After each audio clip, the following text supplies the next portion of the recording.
नमस्कार दोस्तों, क्या अब कलयुग समाप्त हो जाएगा? क्या अब धरती पर सिर्फ प्रलय ही आएगा? 16वीं सदी के संत अच्युतानंद दास ने 500 वर्ष पहले कलयुग के अंत, महाविनाश और उसके बाद नए युग की कई भविष्यवाणियां की हैं।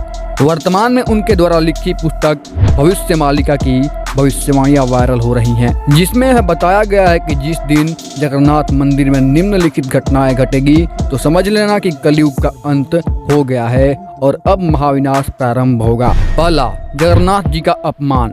जब भगवान जगन्नाथ का अपमान होगा, मंदिर की परंपराओं में अव्यवस्था होगी। जगन्नाथ मंदिर में प्रतिवर्ष 9 कलेवर की रस्म होती है। इस रस्म में पुरानी मूर्तियों को बदलकर नई मूर्तियां स्थापित की जाती है। कहते हैं कि 1996 के बाद 2015 में इस रस्म को लेकर पुजारियों में झगड़ा हो गया था, जिसकी वजह से यह रस्म देरी से हुई। ओडिशा में कई लोगों ने इसे भगवान जगन्नाथ के अपमान और परंपराओं को खंडित करने के तौर पर देखते हैं। इसके बाद यहाँ की अव्यवस्था सभी के सामने उजागर हुई। दूसरा, गुंबद के पत्थर। जगन्नाथपुरी मंदिर के गुंबद से नीचे पत्थर गिरेंगे। कहते हैं कि वर्ष 1842 से लेकर अब तक लगभग 15 से 16 बार जगन्नाथपुरी से पत्थर गिरने की घटना हो चुकी है। तीसरा, बरगद का पेड़। उड़ीसा में चक्रवाती तूफान से जगन्नाथ मंदिर का कल्प वृक्ष यानी पवित्र बरगद का पेड़ गिर जाएगा और इसके बाद दुनिया में लाखों लोग मरने लगेंगे। उड़ीसा में मई 2019 में फानी नाम का एक तूफान आया था, जिसमें यह बरगद का पेड़ गिर गया था। 19 के अंत में ही कोरोना महामारी का प्रकोप प्रारंभ हुआ था और लोगों के मरने का सिलसिला प्रारंभ हो गया। चौथा, ध्वज का गिरना। जगन्नाथ मंदिर का झंडा कई बार गिरेगा और एक चक्रवाती तूफान के कारण झंडा समुद्र में गिर जाएगा। मई 2019 में चक्रवाती तूफान पानी के कारण यह घटना घट चुकी है। इसके बाद मई 2020 में भी यह घटना घट चुकी है। पांचवा, नील चक्र का टेढ़ा होना। जगन्नाथ मंदिर का नील चक्र यानी सुदर्शन चक्र तूफान से टेढ़ा हो जाएगा। मई 2019 में समुद्री तूफान फानी के कारण यह विशाल का चक्र टेढ़ा हो गया था।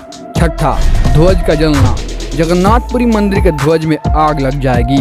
19 मार्च 2020 को पापनाशक एकादशी के दिन मंदिर के परिसर में महादीप लगाया गया था। अचानक हवा चलने से ध्वज उड़कर महादीप के पास चला गया और उसमें आग लग गई। उस समय इसे बहुत बड़ा अनिष्ट माना गया था। उसके 5 दिन बाद देश में पहला लॉकडाउन लगा था। इसके बाद ही भारत में दूसरी लहर का ऐसा मंजर देखा गया जिसने त्राही मचा दी थी। चारों तरफ चिताएं जल रही थी। सातवां, त्रिदेव के वस्त्र। मंदिर परिसर में त्रिदेव के ऊपर जो कपड़ा है उसमें आग लग जाएगी। मंदिर परिसर में यह घटना भी कई बार हो चुकी है। आठवां, गिद्ध का गुंबद पर बैठना। मंदिर के शिखर पर और एकाश्म स्तंभ पर गिद्ध बैठेगा। कहते हैं कि जगन्नाथ मंदिर के शिखर के आसपास कभी भी किसी पक्षी का उड़ता नहीं देखा गया और न ही इसके आसपास कोई प्लेन या हेलीकॉप्टर उड़ाया जाता है। लेकिन मंदिर के ऊपर जुलाई 2020 और इसके बाद दिसंबर 2021 में गिद्ध, चील और बाज दिखाई दिए। 9वां, रक्त के धब्बे। जगन्नाथ के मंदिर में बार बार रक्तपात होगा, खून के धब्बे मिलेंगे। यह घटना भी घट चुकी है।